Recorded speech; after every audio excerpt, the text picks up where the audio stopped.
maayirka degmada Berbera Cabdishakuur Maxamed Xasan Ciidin oo ku sugan magaalada Hargeysa isla markaasna qayb ka ahaa shirkii maayirada degmooyinka dalka oo doorkani lagaga hadlayay arrimaha haweenka ama waxa afka qalaad loogu yeero gender balance-ga ayaa ka warbixiyay waxyaabihii kulankaasi lagaga wada hadlay iyo sida uu uga qayb qaatay waxa kale oo maayirku ka warbixiyay halka ay marayso kor u qaadid bilicda degmada Berbera oo muddooyinkii ugu dambeeyay ay ku hawlanaayeen dadweynaha ama reer Soomaaliland oo dhan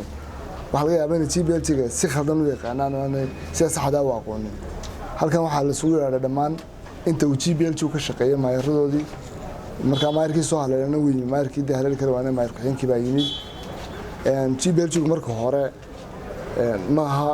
diplomat waxba kama qaato horumar dhaqaale horumarineed oo ka muuqda inta badan ma laha degmooyinka ujeedada laga leeyahay waxa weeyaan waa dhisid maamul weyn waa kartidsid way waa maamulka iyo systemka sidoo shaqeeyo iyo dadkan mas'uulka ka tahay iyo leaderku wuxuu yahay sidoo shaqeeyo marka yaro tusaalahan marka waa loo dhibaa qaarateen meel yaro mashaariic ay fuliyeen wada 1 kilomitir iskuul oo la dhisay wax laga qayb qaatay saas oo kale marka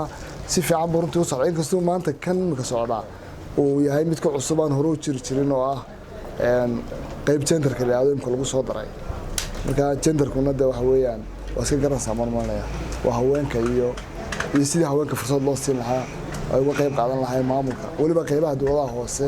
aan mas'uulka ka nahay oo kale isagu oo jaan qaadanay xilal uga heli lahaayeen mid agaasimayaal oo kale sida uga heli lahaayeen agaasimo noqon lahaayeen xogayo kale noqon lahaayeen